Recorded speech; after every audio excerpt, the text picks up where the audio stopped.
Product provided by Nintendo.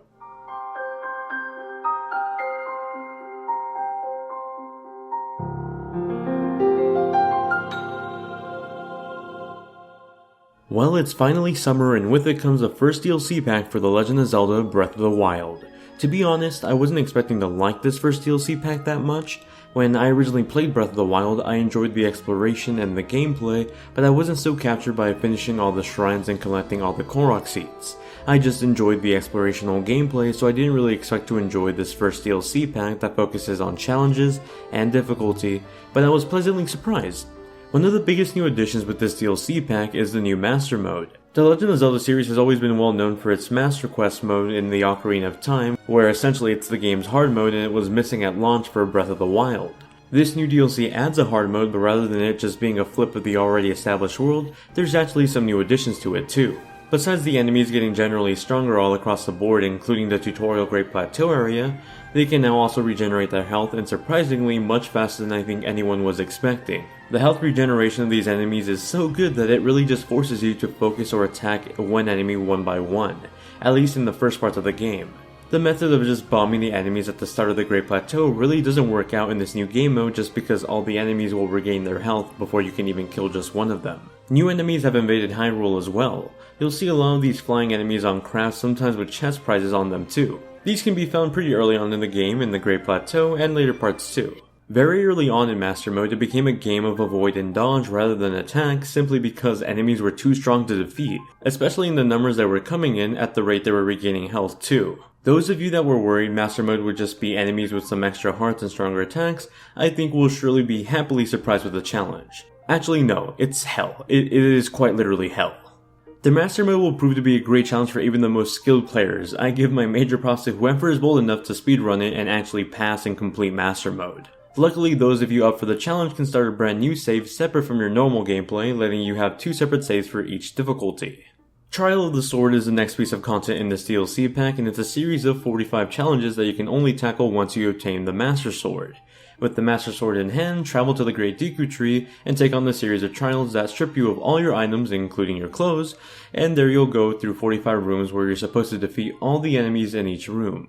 While you still have all the powers that are accessible through the Sheikah Slate, you'll have to scavenge for food and weapons in every single room to survive and regain any health. While I'm personally not generally a big fan of challenges, like not feeling motivated to complete all the game's shrines, I still found a lot of enjoyment playing the trials. In a way, it sort of feels like a firefight or survival mode that I didn't really expect to laugh, scream, and have so much fun with. I actually livestreamed a couple of hours of the game, and there were some pretty good moments in there. If I had played this 12 hours earlier when I was... Oh my god! Run! No!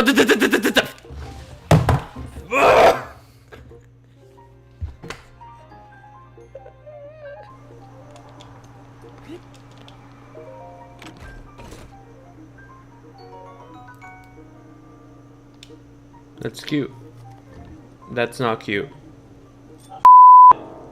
Yo, that is very not cute. Oh. Completing the Trial of the Sword actually gives your Master Sword the sweet upgrade of staying at full power even when your health isn't full. Definitely a worthy reward of completing the challenge. The Hero's Path and Travel Medallion are 2 new map features or items that were added to the DLC pack as well. The Hero's Path will be unlocked right away, and it lets you backtrack your travels for I believe up to 200 hours on the game's map.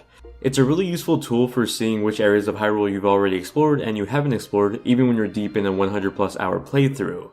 It's also pretty cool just to backtrack and see in live time the crazy journey you've been on since the day you woke up in the Resurrection Shrine. The Travel Medallion is something you have to find, and it lets you create a travel point anywhere in Hyrule. Now this travel point can only be used once at a time, so if you set it in the middle of a forest and then try to activate it on the mountaintop, you'll erase the forest point and move it to the mountain. It's a very handy tool along with the Hero's Path to navigate and come back to areas you've never been to that you want to explore, even for those of you that have already beat the main campaign of the game. The last pieces of DLC are all the new armor sets that come along with this first expansion. The armor consists of Majora's Mask, Midna's helmet, the Phantom armor from the DS games, and Tingle's outfit. All references and nods to previous Zelda games that I believe a lot of fans will enjoy. I mean, especially that Tingle outfit.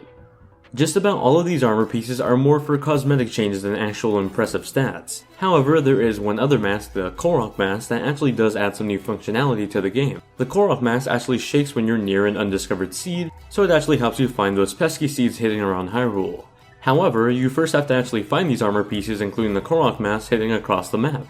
Luckily, you're given some hints to their location, which actually is one of the more fun parts of the DLC pack. It was all very reminiscent of those times when I was looking for the memories in my original playthrough of Breath of the Wild.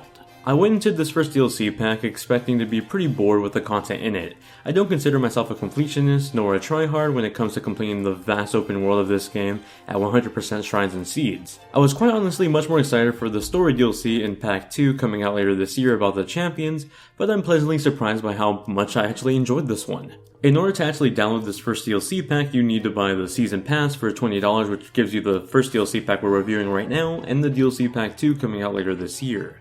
So for a value of about $10, I think it's definitely worth the content you're getting. Even if you already beat Breath of the Wild and logged in 100 plus hours and somehow got all the shrines and all the seeds already, then I think there's still even more content for you to do here that's well worth dipping back into. For those of you barely getting a Nintendo Switch and Breath of the Wild because the Switch has been out of stock for so long now, I think it's a nice little aftertouch to go along with the ride if you're experiencing it for the first time. To my surprise, I really enjoyed this first DLC pack, and it's something I definitely recommend to both the hardcore Zelda fans and even some of the casual players too. If you have any questions about the DLC Pack 1 for Legend of Zelda Breath of the Wild, let me know in the comment section down below or hit me up on Twitter and Instagram. As always, thank you all very much for watching, hope you guys have a great day, and I'll see you all in the next one.